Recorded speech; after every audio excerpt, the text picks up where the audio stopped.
ታዲያስ ዛሬ ይህንን እድሜ ጠገብ ኪችን ካቢኔት እንዴት አድርጌ እንደማድሰው አሳያችኋለሁ።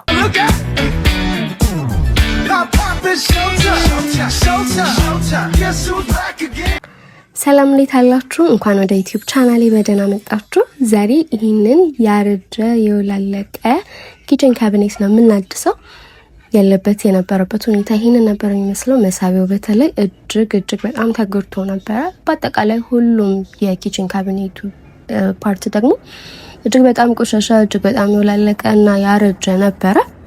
እንግዲህ የእድሳት ስራዬን ከመጀመሪያ በፊት ማጽዳት ስላለብኝ ለማጽዳት እንዲመቸኝ ደግሞ እያንዳንዱን በሮቹን፣ መሳቢያዎቹን ምናምን መነቃቀል ነበረብኝ። መጀመሪያ ያደረኩት ነገር ያ ነው ማለት ነው። ትንሽ የዛጉ ስለነበሩ ማጠፊያዎች፣ የበሮቹ ማጠፊያዎች አስቸግረው ነበረ።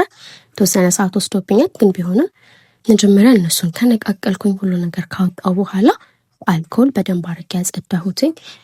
እላዩ ላይ የተጋገረ የረጅም ዓመት ቆሻሻ ስለነበረበት ያ ደግሞ በግራይንደር ሲታሽ ግራይንደሩ ላይ የተለጠፈ እንዳያበላሽብኝም እንዳያስቸግረኝም በሚል መጀመሪያ በእጄ ልክ እንደዚህ አድርጌ ያጸዳሁት ማለት ነው።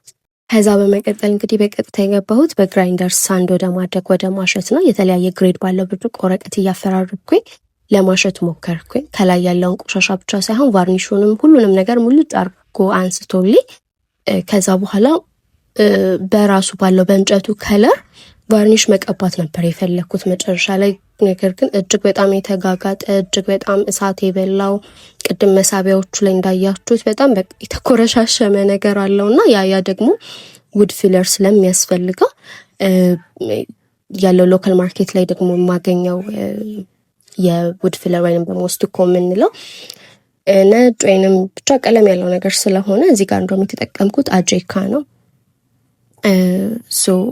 የፈለኩትን በቫርኒሽ ብቻ እንዲያልቅ የፈለኩትን ናቹራል ሉክ ማድረግ አልቻልኩም ነበረ፣ ያ ውድ ፊለሩ መሸፈን ስለማልችል ማለት ነው።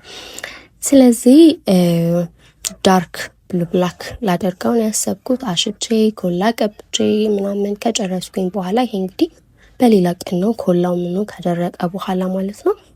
ይህንን እጅግ በጣም የሚያምር ብሉ ብላክ ቀለም ቀባሁትኝ። በነገራችን ላይ ይሄ ስራ እጅግ በጣም የቆየና መጀመሪያ ላይ ከሰሯቸው ስራዎች መካከል አንዱ ነው። ለዛም ነው በእጄ በብሩሽ የምቀባው። አሁን ላይ በኮምፕረሰር ነው ቀለም የምቀባው ማንኛውንም እቃ ነው። ያ ደግሞ ስሙዝ የሆነ ፊኒሽንግ እንዲኖረው ያደርጋል በኮምፕረሰር ሲቀባ። እውነት ለመናገር ይሄ ኪችን ካቢኔት መጀመሪያ ከነበረበት ከዛ ከወለቀው ከተጋጋጠው ካረጀው አንጻር ስናይ አሁን የመጨረሻው ሉኩ እጅግ በጣም የሚያምርና የተለየ ነው እንደምታዩት። ግን ደግሞ በኮምፕረሰር ቢቀባ ኖሮ የበለጠ ስሙዝ ሆኖ የሚያምር ፊኒሽንግ ይኖረው ነበረ። ዳርክ ብሉ ብላክ ስለሆነ ቀለሙ ጎልደን እጀታዎችን ነበር የመረጥኩት።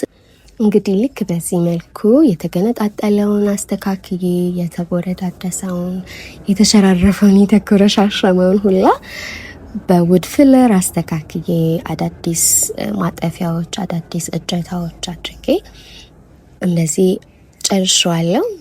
መጀመሪያ የነበረበት እንግዲህ ከረሳችሁት ምናልባት ለማስታወስ ያህል እንደዚህ ነበር የሚመስለው። ቀለሙን ክሎዝ አፕ ስታዩት እንዳልኳችሁ ስሙዝ አይደለም። በኮምፕረሰር ቢቀባ ከዚህ የተሻለ ይሆን ነበረ። ስቲል ግን ቆንጆ ሆኖ አልቋል ብዬ አምናለሁኝ እኔ ከነበረበት ማለት ነው። መሳቢያዎቹ መጀመሪያ እንዴት እንደነበሩ አይታችኋቸዋል። አሁን ደግሞ ልክ እንደዚህ ውድ ፊለር ተደርጎበት ቆንጆ ሆኖ አልቋል። ስራዬን እንዴት አያችሁት? ሀሳብ አስተያየታችሁን ኮሜንት ላይ ጻፉልኝ። ሰብስክራይብ እያደረጋችሁም አበርቱኝ።